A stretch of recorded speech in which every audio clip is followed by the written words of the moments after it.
नमन त्या महामानवास ज्याने प्रकाश दिला. नमन त्या महामानवास ज्याने प्रकाश दिला. अस्पृश्यतेच्या अंधाराला संपवण्याचा वसा घेतला. तो एक माणूस नव्हता, तो क्रांतीचा महासागर होता. तो एक माणूस नव्हता, तो क्रांतीचा महासागर होता. भारतात नवा इतिहास लिहिणारा महामानव होता, महामानव होता. बंधूंनो आणि भगिनींनो, आजचा दिवस हा फक्त एक सण नाही, हा आहे क्रांतीचा दिवस. हा आहे त्या महामानवाचा जन्मदिवस ज्याने शतकानुशतके पिळवटलेल्या लाखो बहुजनांना आवाज दिला, आत्मसन्मान दिला आणि न्याय दिला. एका सिंहाचा जन्म झाला, त्याने गुलामांना राजा बनवलं. पण त्या राजांनी काय केलं? आज या प्रश्नाचं उत्तर द्यायची वेळ आली. बंधूंनो, बाबासाहेबांनी क्रांती केली, संविधान दिलं, स्वाभिमान दिला. पण आपण त्या क्रांतीचं पुढे काय केलं? बंधू आणि भगिनींनो, डॉक्टर बाबासाहेब आंबेडकरांनी आपल्यासाठी शेकडो वर्षाच्या जोखडातून मुक्ती मिळवून दिली. पण प्रश्न आहे, आपण त्या मुक्तीचे काय करतो आहोत?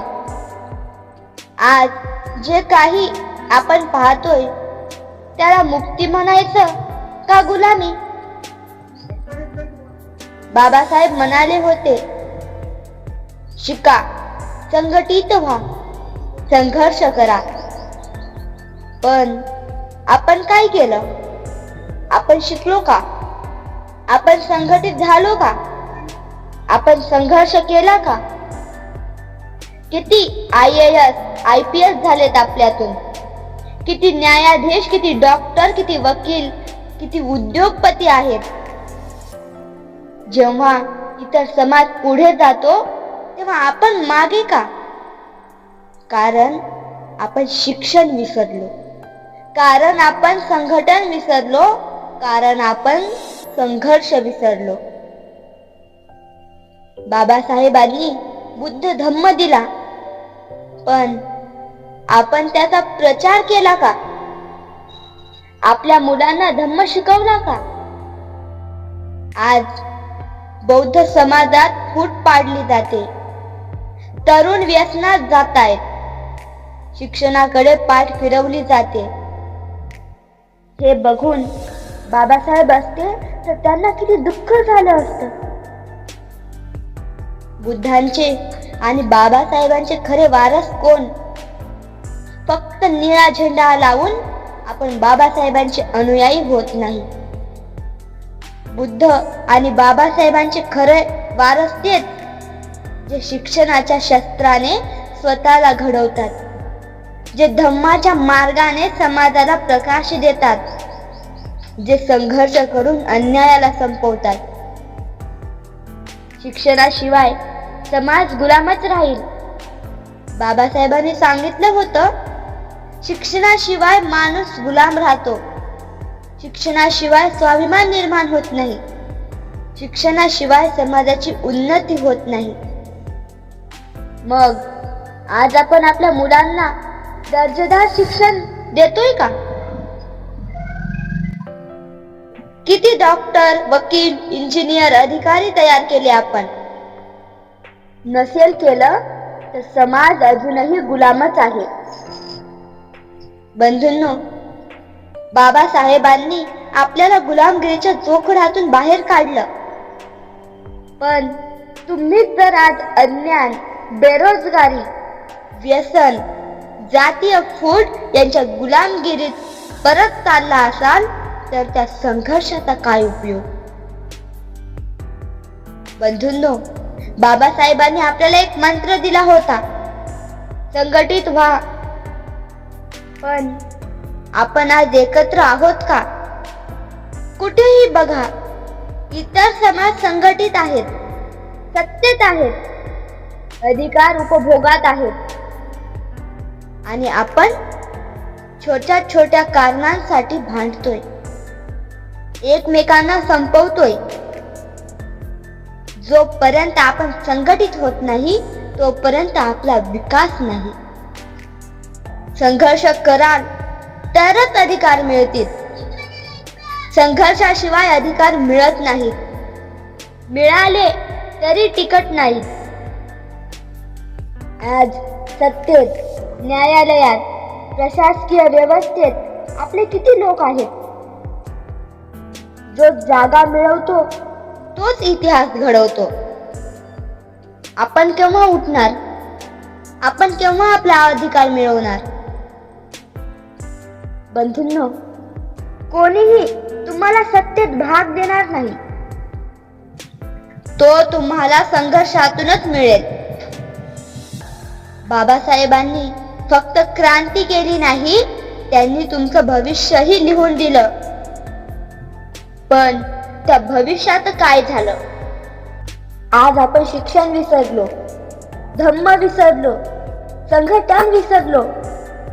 मग स्वाभिमान टिकणार कसा? जर बाबासाहेब आज असते तर त्यांनी आपल्याला हेच विचारलं असतं, मी तुम्हाला माणूस बनवलं पण तुम्ही सिंह बनलात का?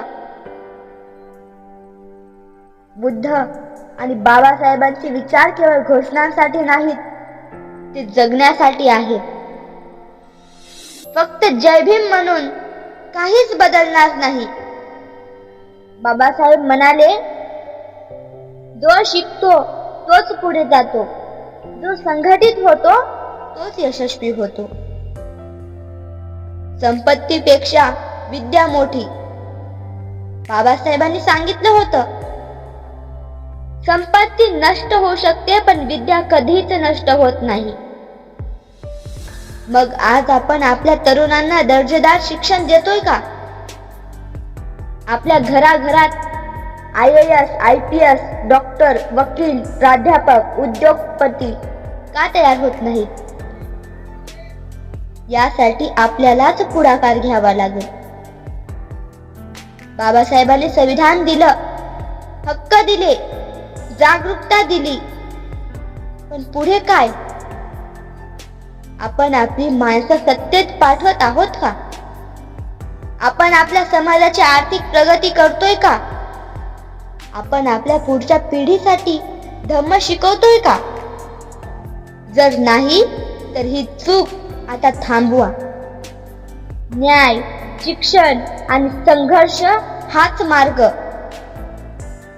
बंधूंनो, मिळालेल्या हक्कांवर झोपू नका. संघटित व्हा, शिक्षण घ्या आणि संघर्ष करा. आपण बुद्धांच्या आणि बाबासाहेबांच्या विचारांवर चाललो तरच आपला समाज पुढे जाईल. आजही जर झोपून राहाल तर येत्या 50 वर्षात तुम्ही पुन्हा गुलाम बनाल. संविधान आहे, पण जर तुम्ही दुर्बल राहिलात तर सत्ता पुन्हा जातीय मनोवृत्तीच्या लोकांच्या हातात जाईल. बाबासाहेबांची जयंती म्हणजे केवळ उत्सव नाही, तर क्रांतीचा संकल्प आहे. शिकायचं, पण फक्त नोकरीसाठी नाही, सत्तेसाठी. संघटित व्हायचं, पण सोशल मीडियावर नाही, रस्त्यावर आणि विचारांनी. संघर्ष करायचा, पण आत्मसन्मानासाठी नाही, बाबासाहेबांनी दाखवलेल्या मार्गावर. येत्या 10 वर्षात बौद्ध समाज कसा दिसला पाहिजे? IAS, IPS, डॉक्टर, इंजिनियर, वकील, न्यायाधीश आपल्या समाजात 100 पट वाढले पाहिजेत. संघटित समाज, राजकीय, आर्थिक आणि शैक्षणिक दृष्ट्या सक्षम. प्रत्येक घरात धम्म, शिक्षण आणि स्वाभिमान यांची स्थापना. बाबासाहेबांचे खरे अनुयायी बना. फक्त जय भीम म्हणणं पुरेसं नाही, बाबासाहेबांसारखं कष्ट घ्या, विचारांवर चालून दाखवा. आजचा तरुण जर संघटित झाला, शिकला, संघर्ष केला तर संपूर्ण देशात बौद्ध समाजाची ताकद दिसेल. तुमच्या रक्तांमध्ये भीम आहे, मग भिकाऱ्यासारखे का जगता?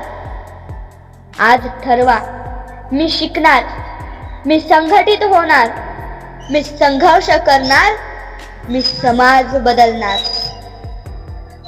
आज आपण संकल्प करूया, आपण बौद्ध आहोत, आपण पराभूत होणार नाही, आपण संघटित होणार, शिकणार, संघर्ष करणार आणि विजयी होणार. कलमाने क्रांती घडवणारा महामानव होता. कलमाने क्रांती घडवणारा महामानव होता. तो दगड अंधार फाडणारा प्रकाश होता. स्वाभिमान, सन्मान आणि हक्कांची लढाई होती. स्वाभिमान, सन्मान आणि हक्कांची लढाई होती. तो फक्त नेता नव्हता, एक विचारधारा होता. तो फक्त नेता नव्हता, एक विचारधारा होता. एक विचारधारा होता. जय भीम, जय संविधान. धन्यवाद.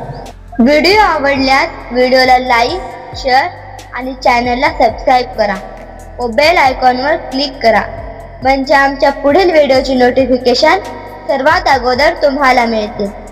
आणि कमेंटमध्ये जय भीम नक्की टाईप करा. धन्यवाद.